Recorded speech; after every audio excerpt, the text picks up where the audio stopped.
I have a special guest today, Jay. Yeah. Thank you, ladies and gentlemen. Good afternoon. As you know, in 15 minutes, the President will be meeting with the Speaker of the House and the Majority Leader of the Senate. President and Vice President will be meeting with them in the Oval Office to continue their discussions about the need to fully fund the government through the end of this fiscal year. I anticipate that you'll have questions for me about that, which I can entertain, but I'll tell you that I won't have much to say about that process, since when I take those questions, the meeting will be happening, and I'm sure we will get back to you after that meeting is finished. In the meantime, I have with me today Jeff Zients, whom I know many of you know. He is the Deputy Director for Management at the Office of Management and Budget.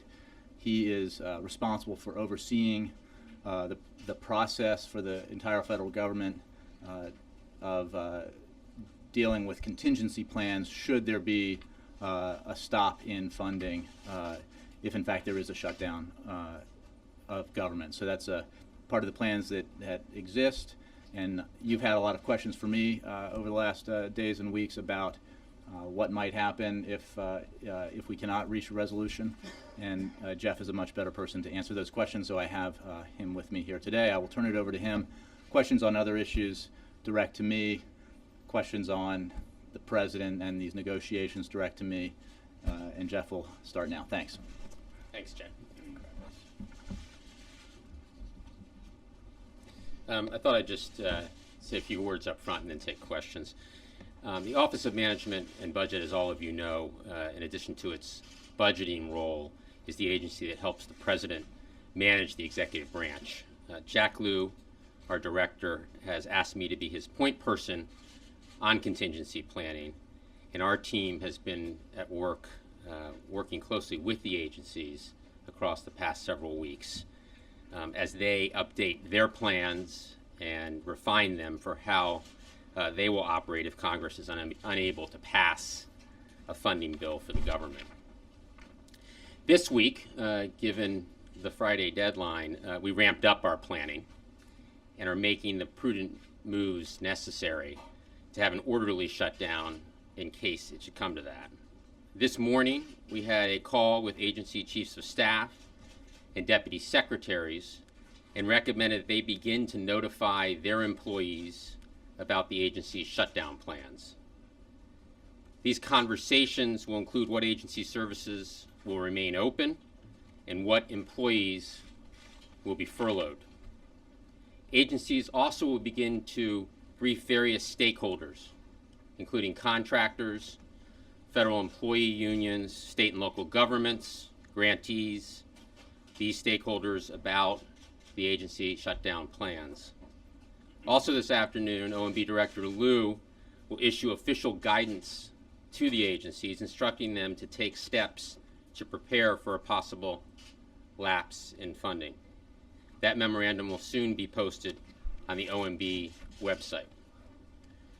We're taking these steps because responsible management demands it.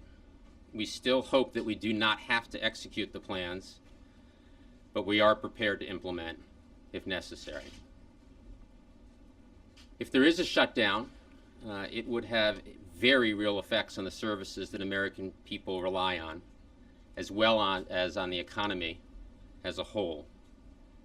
In terms of how a shutdown would play out, generally speaking, services that are critical to safety of life and protection of property are excepted from a shutdown.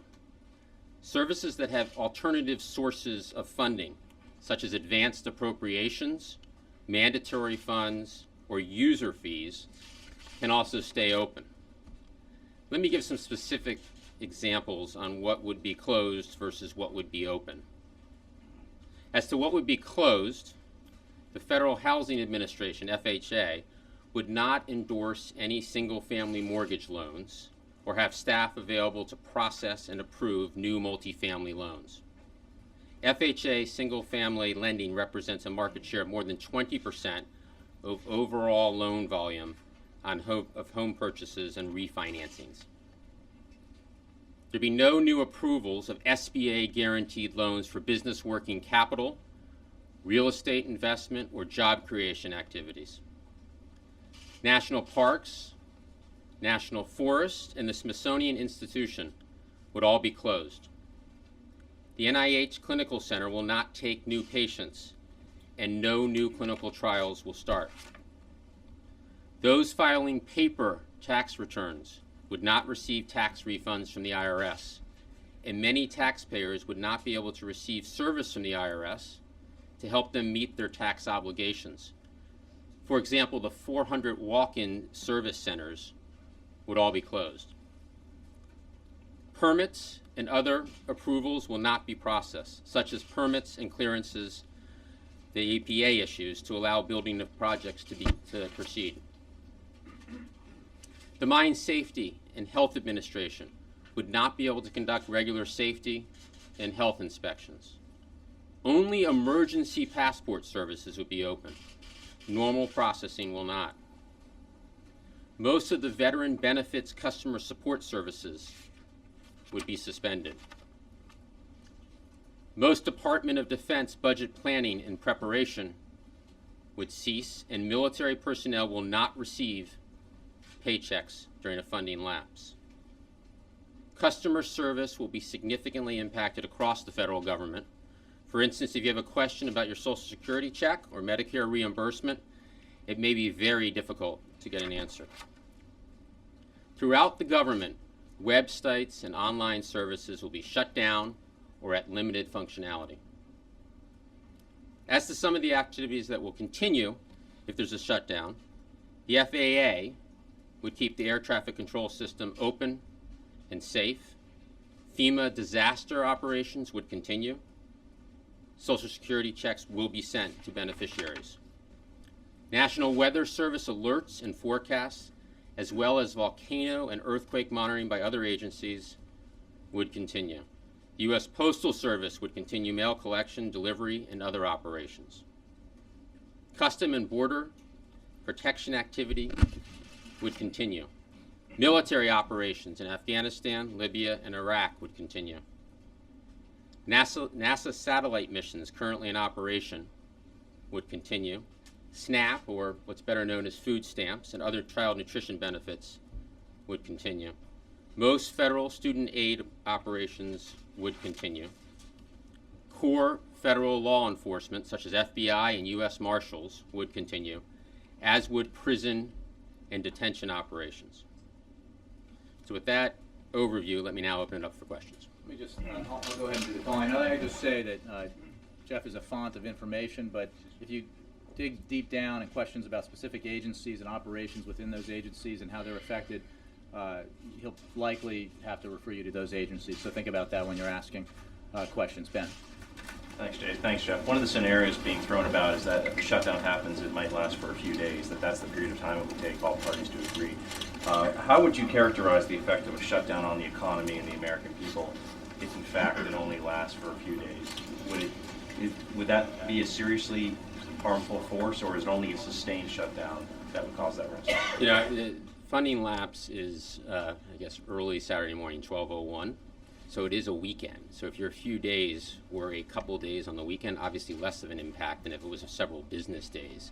But between the FHA, the IRS that I talked about, businesses having come from the private sector, the inability to get a permit, that slows things down and leads to fewer jobs and other ramifications for the economy. So overall, if we were to have a shutdown, obviously the shorter the better.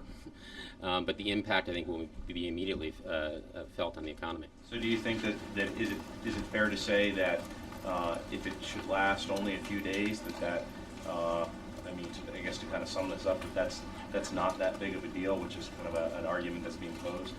When I think about the scale of the number of operations that will be shut down and then would have to be reopened, I think the impact on the economy, even for a short period of time, could be relatively significant. Furthermore, what does it say about confidence in the country if the government actually indeed shuts down? Yeah. Would the government still be able to release economic data? For the most part, and to Jay's question, For the most part, no, but specific statistical agencies, you should follow up with the agencies who can give you the detailed answer to that question. Jake? I have two questions. One is, why would the decision be made, or how was the decision made, that troops who you say will continue to be fighting in Afghanistan and Iraq would not receive paychecks? Why? While Social Security That's not actually not a decision. That comes from what is their funding source. And if we have no money in the annual appropriations, we can't pay the troops. So they will continue to earn their money, but they will not receive paychecks. just because it's a different source than Social Security. Okay. And then the other question I have is, it sounds like it would, based on what you're saying, it would be a good idea for President Obama to sign the short-term funding bill that the House Republicans are putting out that we just got a veto threat about. Would it not be better for the country? Jake, I think, as you mentioned, we have issued a veto threat on that measure. And the reasoning behind that is precisely because the President has signed several short-term extensions to allow for time to continue negotiations. Those negotiations have gone on for quite a while now. They, at the highest level, begin again in a few minutes. And he remains confident that if all sides are reasonable, all sides are willing to give, all sides are willing to accept that they cannot get 100% of what they want, that we should get this done. He has said also that he is willing to sign a short-term CR that is essentially clean, that allows for time to get an agreement that might be reached, time for that agreement to work its way through the Congress because of the rules and procedures in the Congress. But he does not believe that we should sign another short-term measure that carries within it a lot of policy implications in order to kick this can down the road and pay the toll booth any longer. It is simply no way to do business.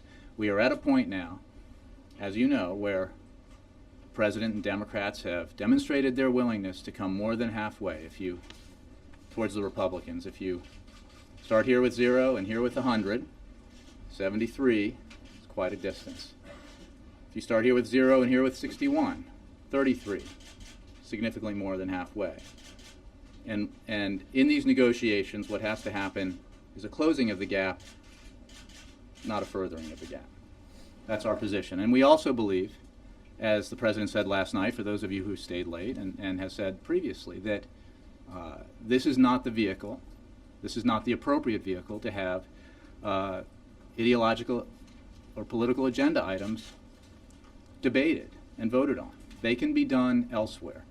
This work needs to be completed. The funding of the government, the substantial spending cuts that are included in these measures and that the President and Democrats are very willing to support, that needs to be done. And it can be done very quickly if all sides are reasonable and reach an agreement.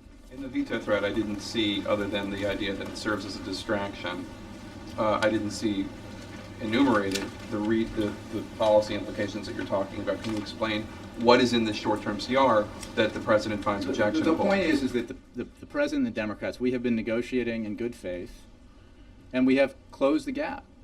As the President said last night in the meeting he had, a long meeting with the Speaker of the House and the Senate Majority Leader, that it clarified some of the issues that remain. It narrowed the number of issues that remain, and staff worked literally through the night on those issues, and that we have already demonstrated how we can get to substantial spending cuts, the largest in history, larger as a percentage of the GDP since 1982 in Ronald Reagan's first term.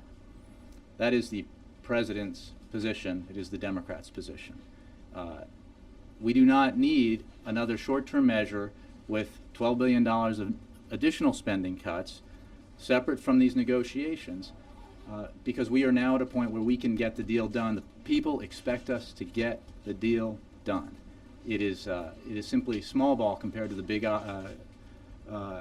issues that we face, and it is enormously frustrating, I think, for most Americans to see politics or other issues separate, create a situation, a stalemate situation that could lead to a shutdown of government that creates the kind of problems that Jeff just enumerated. That's why the president called the meeting today. That's why he called it last night. That's why he is so focused on it right now, so that we can get this done. But let's, if we're going to start down that road, I mean, if what I'd like to do so that Jeff can get back to work is if you have more questions specifically for him on his issues, let's do that, and otherwise we'll let him go. Is that for? I have one for Jeff. Yes. One. Okay, let's do it. Go ahead. I'll go this left to right. Dan. If you can just tell us what a shutdown would look like at the White House here, who would be impacted? Would much of the staff not be essential? White House is part of the Executive Office of the President. The Executive Office of the President is using the same framework that I talked about before in terms of funding sources and activities to determine who's furloughed and who's not furloughed. And the bottom line is there'll be many fewer staff at the White House if indeed we're shut down.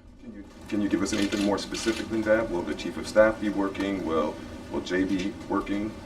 Will you be working? Commissioned officers are working, and politically appointed Senate confirmed folks are working. Many political appointees will not be working. You talked about the effect on the economy of FHA and Small Business Administration and all that kind of thing, but this is an administration that believes that government spending can stimulate the economy. Isn't the greatest effect on the economy kind of the anti-stimulus of having 800,000 people suddenly not working and not doing government work? Is this an anti-stimulus, exactly the opposite of the stimulus plan the president? The 800,000 is the number of folks that didn't work in 1995, and we believe that we're going to be in that same vicinity if indeed the government is shut down. And yes, that has a, to use your words, anti-stimulus effect. Is that more powerful than the SBA and FHA and all those kind of things? I mean, isn't that really what would affect actually, the economy the I most? don't think so. I think that while that's not insignificant, and also we have to think about those lives, 800,000 people and their families and how they're going to be impacted, and these are dedicated public servants. I think the effect of FHA on the housing market, people not getting their tax returns, SBA loans, these collectively have a major impact on the economy. Two quick semantics questions. Do you still use essential and non-essential? And would it be accurate, as Michelle Bachmann says, to call this a government slowdown, not a government shutdown? Well, I think there are a bunch of different legal terms. I think the easiest way to think about it is furloughed and non-furloughed employees. And as I articulated, there are many services that are going to be shut down, and some essential services will remain open. Can you explain how the shutdown will cost ultimately the government money? I'm not talking about the ripple effects that she was talking about, but some have suggested that it actually will cost the government to shut down. Well, in some situations, oftentimes I alluded to this earlier, when you have to shut something down, that costs money, and ramping something back up costs money. So, yes, absolutely. That's built into contractors. It's built into a lot of the different cost structures of the federal government. What is that likely to be? And is that independent of the amount of time? I mean, even for a couple of days, if you've got to ramp down, you've got to restart, there would be a cost associated with that. How much is that likely? We have not, as the actual government operations, we've not sized that. We will do so, if indeed we reach that point. But I don't have an estimate for that. Again, the cost on the economy, I think, is far greater, as I articulated earlier. Carol. To Wendell's question, do you have any estimates based on the last time that this happened, what it cost you? I do not. Mark. Is it the administration's plan to reimburse furloughed employees for lost pay? As you know, in 1995, indeed, furloughed employees were paid. It's Congress's decision, but the administration will support reimbursement. All right. If American people have specific questions about services, whether they will or will not be available, particularly if switchboards are shut down, is there any way for them to find out before they go to a government office whether that service will be there for them? It's going to be difficult because, as you said, customer service lines are going to be down, 800 numbers are going to be down, many websites are going to be down, many websites are going to be at limited levels in terms of updating of information. So I think we'll count on all of you to help disseminate that information in the unfortunate event of a shutdown. Elaine? Can you explain just a little bit more for me the whole IRS part of this? Because aren't a lot of these IRS workers seasonal, and isn't there a fear that after April 15th they're not going to be available to to do a lot of these tax returns? I don't anyway? know the composition of the IRS workforce, but to the extent there are seasonal workers, to go back to Savannah's question, there will be real transition costs if you were to not allow them to work because they're furloughed. Presumably they would seek other employment and might not be available when the government reopens. So that's again an example of the type of cost that we'll suffer for having to shut down and then reopen. So income tax returns could be delayed even more than. Oh, absolutely. I mean, I think this is peak season, and 30% of returns are paper-based. So if we were shut down during peak season, we'd have a significant backlog, and then we'd have the problem of ramping back up and dealing with that backlog. So there could be significant delays. Can you quantify at all the cost per day to the economy? You said there will be an impact. Have you guys put any numbers on this as far as beyond the payroll or other services that are affected? We have not. I think other economists have attempted to do so, but those are not numbers that we have. Christy and Sam. Hi, Jeff. Thank you for coming to the briefing. Political appointees, can they voluntarily work? No. Can they use their BlackBerries? No. They can't use their BlackBerries at all. Why couldn't you volunteer? Why can't you volunteer? There's laws against volunteering. Will they be punished if they do? It is illegal to volunteer. Will there be a fine? What about Jay? You haven't answered the Jay. Is there a fine? I unfortunately. I'll be here. He does work. Let me not go to We the voluntarily. We get to specifics. decide Let me not go to the specifics of volunteering and fines because I don't know those. Overall, this is governed by the Anti-Deficiency Act, where violations of the Anti-Deficiency Act are criminal violations. So this stuff is very serious, and if we were to shut down at 12:01 on Saturday morning, those that are furloughed need to power down their BlackBerries and not do any work, and those who are working cannot reach out to those employees for work purposes. And also, will Air Force One fly? That's a very good question. I'll have to take that. I assume it falls under one of those categories, but we can take that question, Christy. Sam? Thanks. Jeff, as you reach out, as you let these employees know that they're going to be furloughed, are you giving them a worst-case scenario about how long this could last? We're not speculating at all. I mean, right now we're doing everything we can to make sure that this doesn't happen, as Jay's talked about, and if in the unfortunate scenario it happens, that we're able to execute on the shutdown plans. Keith, let's do it. All out in danger if there's a national emergency during a government shutdown. National emergency personnel are, for the most part, going to be at work, and some will be on call. So we will be well positioned to deal with the national emergency. Are there many other logistical issues that other agencies would have to pick up? I mean, if there's some kind of an attack? If something like that was to occur, agencies would look at the legal framework and how it's changed since they did their planning based on the circumstance, and therefore would be able to bring back appropriate employees if necessary as dictated by the circumstance. Let's do two more here. Sam, yes, sir. It might be out of your purview, but private contractors who work inside government buildings, do you have any models about how they'll be affected economically or in terms of their workload? Same framework. So if they're doing activities that come from multi-year funding or user fees, i.e. there are dollars to fund, then they'll continue to execute on their contracts. If they are part of these activities, protection of life or property, then they'll continue to work. Otherwise, they will not. Those contracts will not be in place. In relation to the Japan tsunami, what about U.S. relief efforts in Japan and elsewhere, relief efforts abroad? Would those continue? And what about the radiation monitoring here in the continental United States? I believe the monitoring would continue, in the specific relief efforts, I think you need to follow up with the agencies. It's a case-by-case situation. Consulates. Embassies and consulates will continue to operate at lower levels of service. And I mentioned earlier, only emergency passports. So regular passports and visas will not be processed. What classifies emergency passports? State Department can help you with that. Jeff, what about the big dig out there? Does that stop? Is there a cloud? Is there a national security? A shining cloud? Again, It's only infrastructure. Again, I don't know the specifics of the big dig, but EOP has its plan, as I said earlier, and it uses the exact same framework of is there multi-year funding or not in this situation. Clearly, it would not be a protection of life.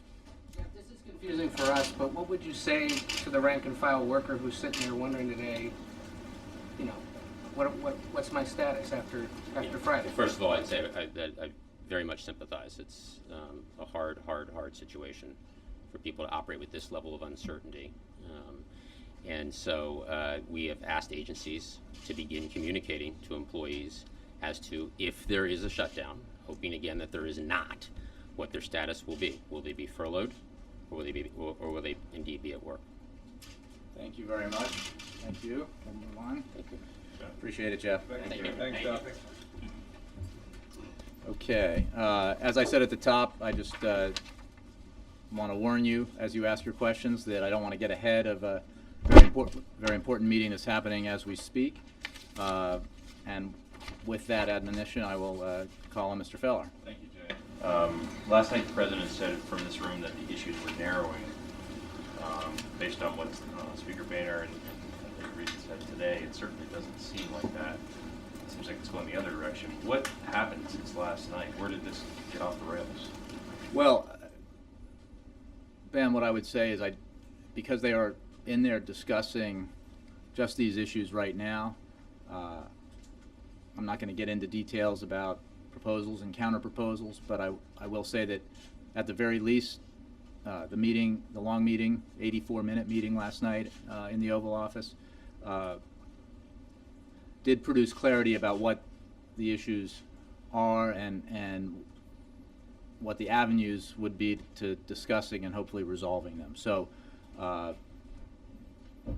what we have said and what remains true is that, as I discussed earlier, that the numbers we have shown that we are willing to do is end the debate about whether or not we're serious about reducing spending. I mean, it simply cannot be suggested that the President of the United States endorses a proposal to reduce non-defense discretionary spending by $73 billion, or overall spending by $73 billion in this measure, which is the largest nominal reduction, discretionary reduction in history, and the largest as a percentage of the economy since 1982, that does not represent a serious commitment to reducing spending and reducing the deficit.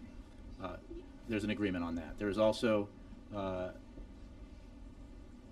there are some lines the President has drawn about what are essential priorities that must be funded because of their significance to economic growth and our economic future. He has also made clear that this is not the place, and we believe the American people would broadly agree with this notion, that this is not the place, a funding measure, an appropriations measure for last year's business for the remaining 6 months of this fiscal year is not the place to inject contentious ideological political agenda items. Within those parameters, there is a great deal of room for a compromise. Again, because we have shown ourselves willing to go meet the Republicans so much further than halfway, because we agree on the importance of cutting spending, and because we all agree that a government shutdown would be harmful. It would cause great uncertainty in the economy. Somebody asked how many days we would be planning for. Well, we don't, how would we know? And that's part of the uncertainty that's created, since it's contingent upon a settlement, an agreement among the political parties and a bill that passes Congress and is signed by the President. So, and that's in addition to all the ramifications that Jeff just outlined. So, leadership in the Congress has said they want to avert a shutdown. The President has made very clear he wants to avert a shutdown. The means by which we can achieve that are very clear, and with any luck, an agreement will be reached, and we will avoid that situation. Two other quick ones. You mentioned the term clarity, but Leader Reed said today that there's essentially agreement on the numbers, and you're down to these ideological policy issues. And the Speaker's office is saying, as of this morning, that's not true. What's the White House stand? Well, again, I just outlined our stand in terms of where we have been and the fact that there was an agreement on $73 billion, which, by the way, is the same number in terms of the degree of spending cuts that was first put forward by the Speaker of the House and the Chairman of the House Appropriations Committee at the beginning of this process. Remaining issues need to be worked out, and hopefully they will be, because it will be awfully hard to explain why why the issues that prevented that from happening were important enough to cause the kind of uncertainty and economic problems that would follow a government shutdown. Last one quickly, as candidly as you can, does the president think that House Republicans genuinely want to solve this, or does he think that they want a government shutdown? I think the president is not interested in assigning motivation. He believes that he takes the Speaker of the House at his word, Senate Minority Leader at his word about their desire to avoid a shutdown. The Speaker of the House mentioned not that long ago that, as I think Savannah or someone else, Savannah brought up, that it would actually cost more to shut the government down than it would save money. And that's just leaving out the broader economic implications of this. So, and obviously it's a large body of lawmakers, so to guess at the motivations of individual lawmakers would be a pointless exercise. What he is doing is negotiating with the leader of the House Republicans, and his team is negotiating with the relevant leaders of the process to try to reach a deal. Jay. You looked like you didn't want to call me. But No, I was looking at my notebook. Yeah, sorry, go ahead. Can you talk about the president's approach in these meetings?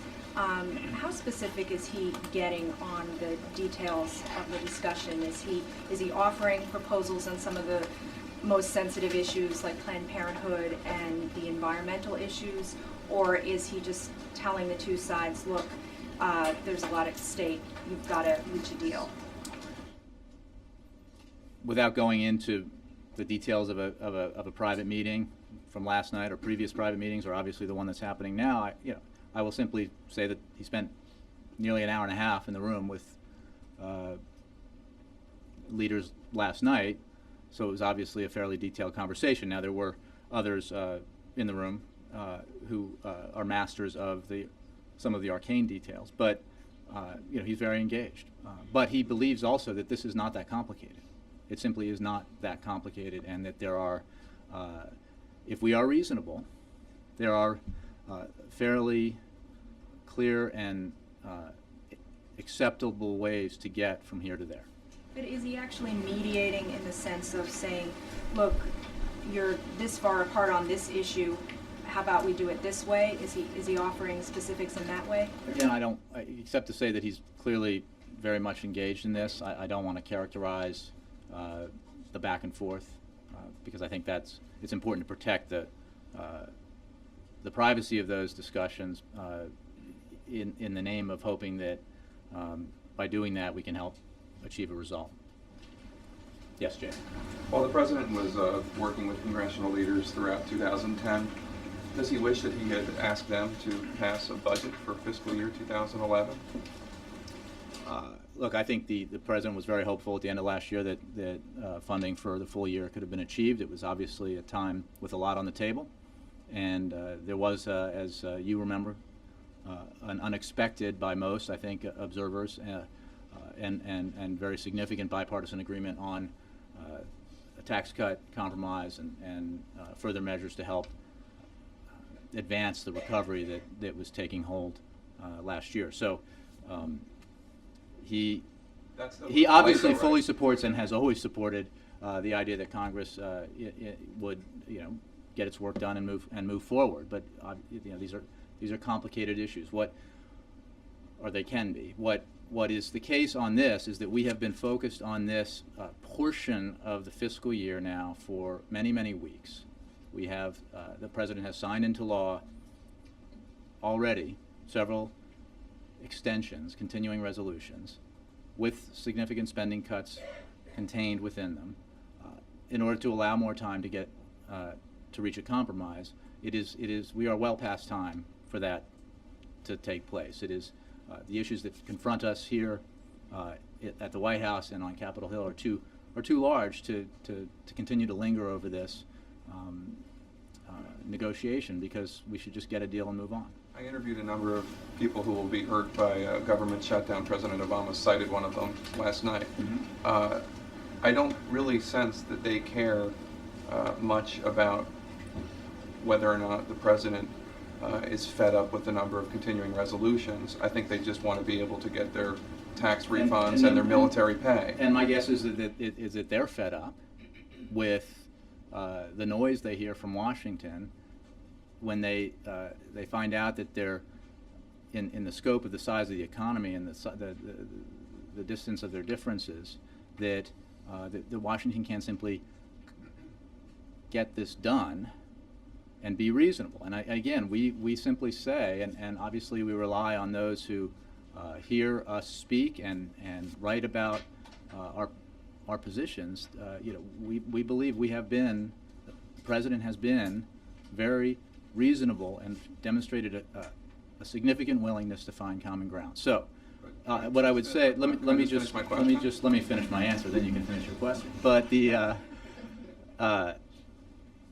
he entirely sympathizes, and I think that's why he cited the gentleman that you referenced, with the uncertainty this creates. It should not be this way. It does not need to be this way. And passing a continuing resolution for another week so we can kick the can down the field a little further without focusing on what we can get done now does not add to the certainty that the economy needs or that individuals need. Right. But my point would be, I think that they're... But this is a question, not a debate, yeah, right? What I want to know is, what would the president say if somebody says, wait a second, you mean you actually, the Republicans are offering another short-term resolution, so I will get paid next week, but you just don't want to sign it because you're fed up with it? Well, the president supports a clean, and essentially a simple continuing resolution that would allow that to happen. It includes $12 billion in additional spending cuts, which then there are already $73 billion in the proposal on the table from the president and the Democrats, and muddies the issue again when we are on the verge of a potential compromise. So we are focused on the work at hand today, and we believe that it can get done. We believe the American people want it done. We take the leaders of Congress at their word that they want it done, and that's why he's in there now. Yes, Dan. You mentioned that the president said he doesn't believe that this is that complicated. Well, obviously it's very complicated if they can't reach an agreement.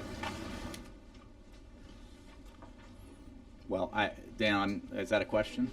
Well, it's a part question, part statement. I mean, isn't it complicated? Because to this point, well, Dan, there have been all these meetings, I think I've outlined, and I think the president has, and others have, that we have a situation where, in the beginning of this process, Speaker of the House and the Chairman of the Appropriations Committee proposed a funding bill for the rest of fiscal year 2011, which called for $73 billion in spending cuts.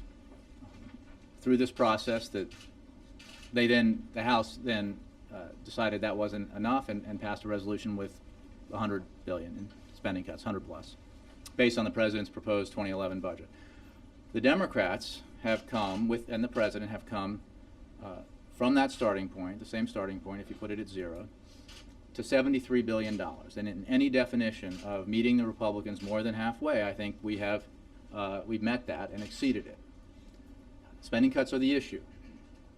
Republicans have made that clear, and we agree that spending cuts are important. The president has demonstrated his commitment to reducing spending.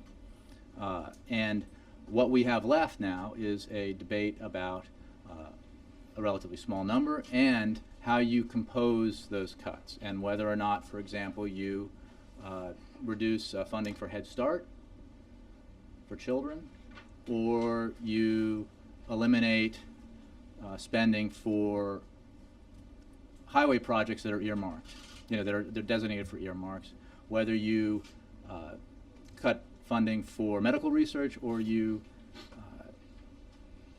cut funding that the Pentagon has deemed wasteful and unnecessary. Those are some of the choices. When we talk about getting the composition of the numbers, those are really the choices on the table. At another level, there are these issues of the injection of policy matters that are highly contentious and should be debated on their own, precisely because they're highly contentious and do not belong in a funding bill. I mean, because the insertion of them in there is precisely designed to inject politics in a process that the American people do not want politics injected into. Just to follow on Ben's question. So there's no agreement on a number?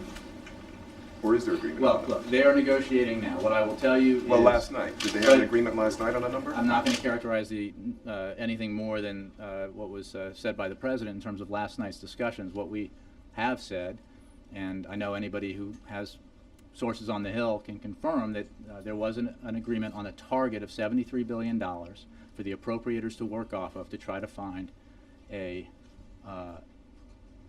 way to a deal. And, you know, that's been true now for well more than a week. Yes, Chip? Chad, just want to understand, are you saying the President will not support any one-week unclean CR, even if that's the only choice other than a shutdown? Chip, you're setting up straw man because we believe these negotiations should bear, you know, can and we hope will bear fruit. And I've simply said that the President has made clear that he will sign a short-term extension if it is simple and for the purpose of facilitating the conclusion of an agreement reached on the rest of the fiscal year. Not so we can start the process all over again, move the goalposts a little further, reopen everything, and hope we get there in a week. That's just not acceptable for the American people. It's not the way to run a business, and it's not the way to run government. Does it have to be perfectly clean? Again, I'm not going to negotiate with you, Chip. We put out a statement, pretty clear statement, and more importantly, there are important conversations happening in the Oval Office right now. One other, Reid, Durbin, and Schumer are just repeatedly taking shot after shot at the Tea Party, blaming them for being the problem here. Does the President agree with that assessment? The President, again, is focused on the conversations he's having with the leaders of the House and the Senate and the Appropriations Committees, and his staff is working with relevant staff and members to try to get this done. He's not characterizing motivations. He just simply thinks that the American people broadly expect their leaders in Washington to work it out, to have in the way that they reach a solution the same kind of approach that most of us have when we resolve a problem, and that is to give a little, compromise, and accept a good deal on behalf of the American people. But again, we're going to have more for this to say, obviously, about this as the afternoon continues. So I encourage us not to dwell too much longer. Wendell, and then Carol. You've repeatedly said that the President's gone more than halfway. What's your response to some liberals who say he's already given up too much? What I would say is that the President made clear with his fiscal year 2012 budget and with his positions in this process that he has been willing, in the name of reaching common ground and in recognition of the fact that reducing spending is important, to accept cuts that in an ideal world he would hope would not be necessary, because they are cuts in some cases to programs that he thinks are very worthy and would merit fuller funding if we did not all need to tighten our belts and share the sacrifice. So that's his position. And if I could try again with Karen's question, Majority Leader Reid said today, we have bent and bent as much as the President will let us bend. Who's negotiating here? Is it the President and Boehner? Is it Reid and Boehner? Is it a three-way? In the room last night, there was the President of the United States, the Speaker of the House, the Senate Majority Leader. That's who's in the room, and the Vice President, and obviously relevant staff. But the appropriations chairs are significantly engaged, because this is an appropriations bill, and as are everybody. Obviously, then talks to and gets input from the people in their committee, caucus, or staff. So this is a congressional matter, no question. It obviously is very much of concern to the President because of his priorities and because of the potential damage that could be caused by a shutdown of government to the economy and to individuals. So he is very engaged in this process as well. Are there just two sides, though? The President and the Majority Leader of the Senate totally on the same page here? The President, and as I've said, I think 3 or 4 times, the Democrats have presented a position that represents $73 billion in reductions, in spending reductions. And that is a position they share. Savannah, and let's probably just a couple more. So this veto slip that you've issued, essentially it reflects a judgment that this 1 week budget extension is worse than a government shutdown. Savannah, look, you can parse it in a lot of ways. What we've said is that if we can focus on getting a deal on the rest of the year, the president will sign a measure that allows for a very short period of time to get that process done. If we have an agreement and there is a day or 2 or 3 or a few more days necessary to push that pig through the python, then you do that. But you do not continue the cycle that we've been on, because it hasn't gotten us to conclusion. It has created more uncertainty. But just so people understand, the cycle you describe, you have judged, the president has judged, that cycle is worse than a government shutdown. You'd rather see a government shutdown. No, he does not believe that a shutdown is necessary, and that we're not. If everyone's serious about getting a compromise and finding common ground, then they will do that in these negotiations, and they will, if necessary, agree that in order to get an agreement for the end of the through the end of the year, they will support a simple, quote unquote, clean CR for several days to allow that to happen. It is not necessary to start all over again when we are so close to getting it done. Haven't the Republicans kind of outmaneuvered you? Because if it gets to the point where the Republicans pass a 1 week extension and the president's going to veto it as he's promised, then he's the person that's the instrument of the government shutting down. You're saying if. Well, I don't think that the people are interested in like who's outmaneuvering or who's playing the best politics. They got a lot on their minds. They have gas prices on their minds. They have job security on their minds. They do not believe that this is necessary, and I think that acting on behalf of the people who brought them here, the elected leaders who represent the American people, I think, more importantly, the president thinks, they need to sit down and work it out, and that's why they're doing just that right now, we hope. Carol. Can I ask you on Japan? Yes. Can you give us a comment on that? The president briefed on that. Does the White House have any assessment of the president is aware of the earthquake. I was with him when he was notified, and we are monitoring that. We have seen the reports. I've also seen the reports that the power plant in Fukushima was not affected, and also seen the reports that there's not expected to be a tsunami. So again, this is information that's coming in that we're analyzing. But we're obviously aware of the situation. Can I just follow up on the? Okay, this is the last one. Yeah. You said he'll agree to a short-term extension if there's an agreement. If they're close to an agreement, I don't want to negotiate the figure out at what point would you guys actually agree to an extension to let them continue to talk? Is there a hard and fast agreement at midnight tomorrow? We'll let you know. Thanks very much.